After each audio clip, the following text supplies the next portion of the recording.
Game changers. Five strategies for eliminating bad habits. Your habits are learned, therefore, they can be unlearned. If you want to sail your life in a new direction, you have to first pick up the anchors of bad habits that have been weighing you down. The key is to make your why power so strong that it overwhelms your urges for instant gratification. And for that, you need a new game plan. The following are my all time favorite game changers.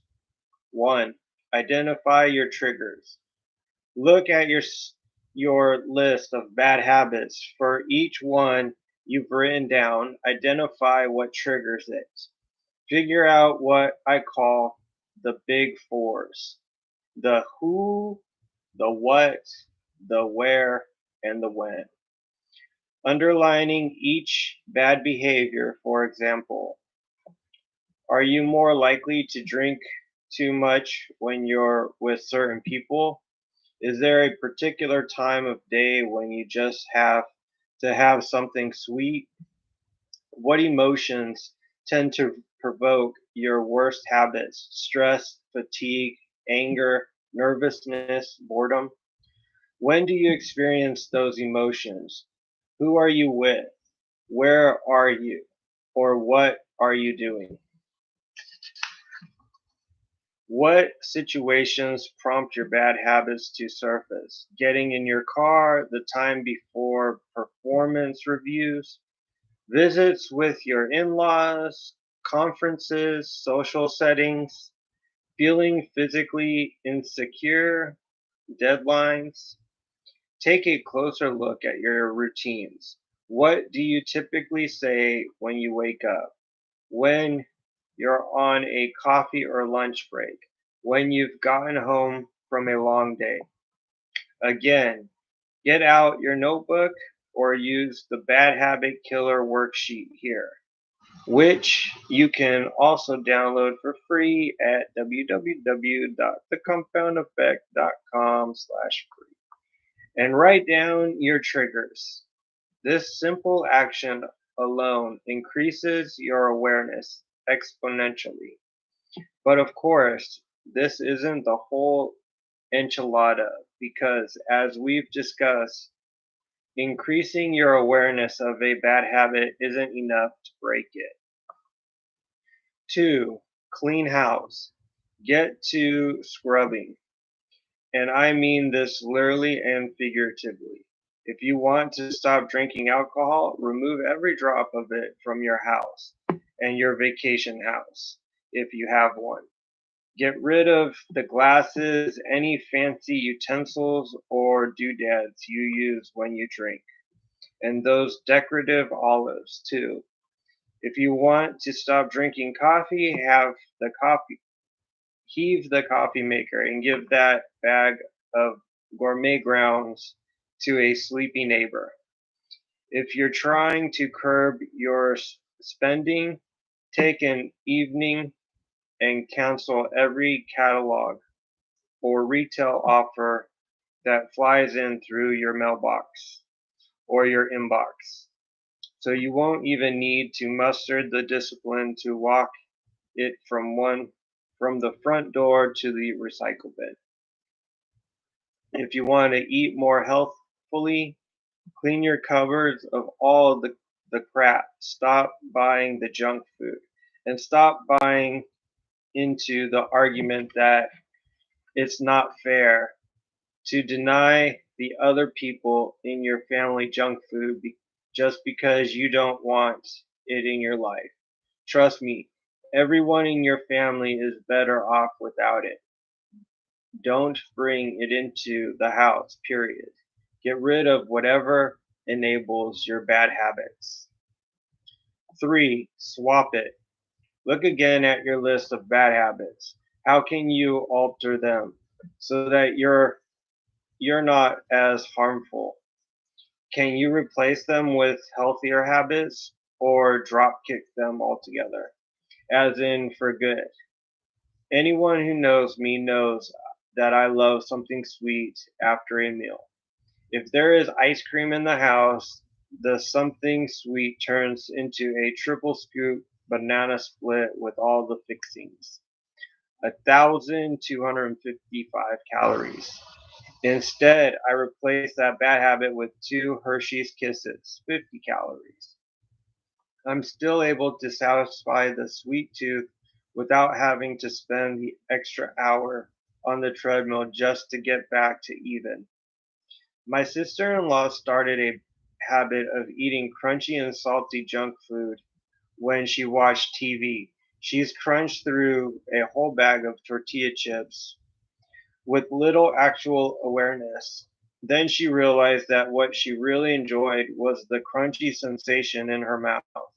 She decided to replace her bad habit with crunching on carrot and celery sticks and raw broccoli spears. She got the same joyful sensation and her FDA recommended vegetable servings at the same time. A guy who used to work for me had a habit of drinking 8 to 10 Diet Cokes a day. That's a bad habit. I suggested he replace them with low sodium carbonated water, adding fresh lemon, lime, or oranges. He did this for about a month before realizing he didn't need the carbonation at all and switched to just plain water.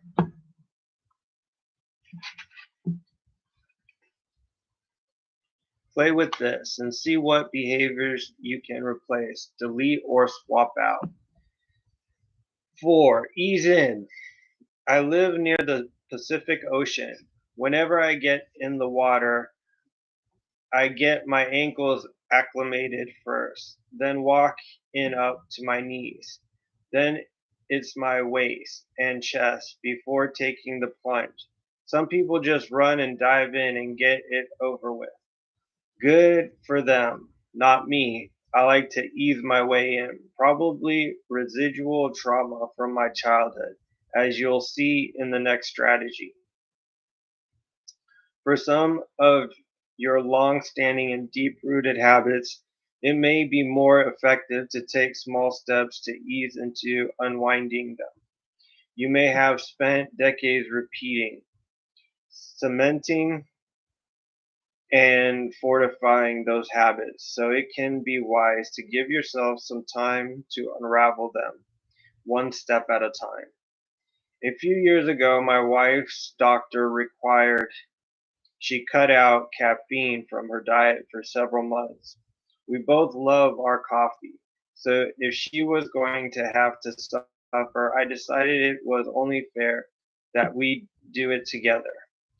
We first went to 50-50, 50% decaffeinated and 50% regular for a week, then 100% decaf for another week, then Earl Grey decaf tea for a week, following by decaf green tea. It took us a month to get there, but we didn't suffer even a moment of caffeine withdrawal. No headaches, no sleeplessness, no brain fog, no nothing. However, if we had gone cold turkey, well, I shiver at the thoughts.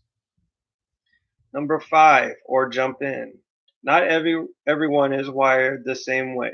Some researchers have found that it can be paradoxically easier for people to make lifestyle changes if they change a great many of bad habits at once. For example, pioneering car- pioneering cardiologist Dr. Green Ornish found he could reverse people's advanced heart disease without medication or surgery, with dramatic lifestyle changes.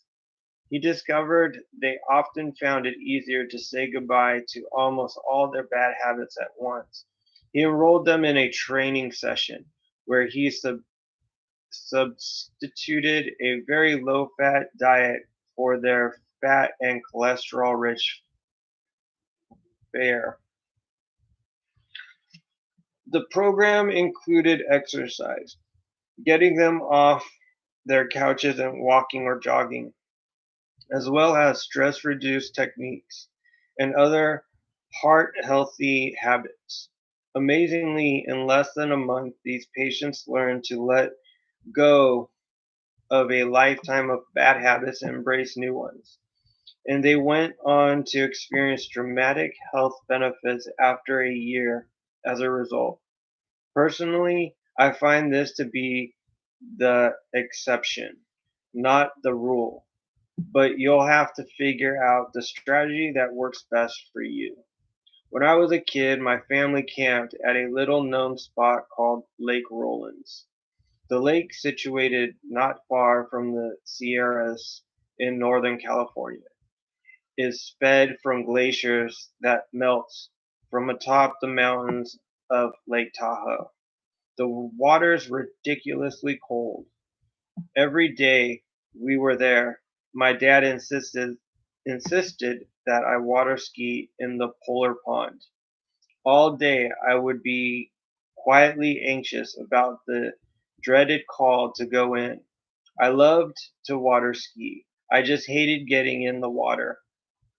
A slight conflict of interest, because of course there was no separating one from the other.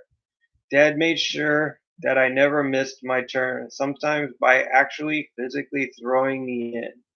After a dozen or so excruciating seconds of near hypothermia, I always found the water refreshing and rejuvenating. My anticipation of getting in the water was actually worse than the reality of just jumping in.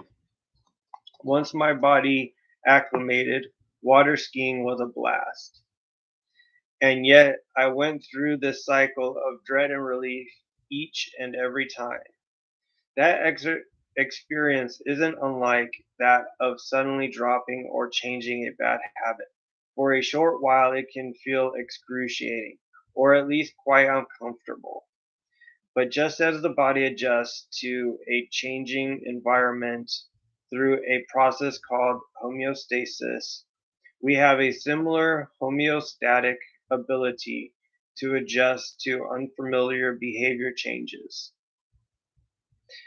And usually we can regulate ourselves physical, psychologically and psychologically, physicology and psychologically to the new circumstances quite quickly. Sometimes waiting in just won't do. Sometimes you really do have to jump in. I want you to ask yourself now, where can I start slow and hold myself accountable, and where do I need to take that bigger leap? Where have I been avoiding pain and discomfort when I know deep down that I'll adapt in no time if I just go for it?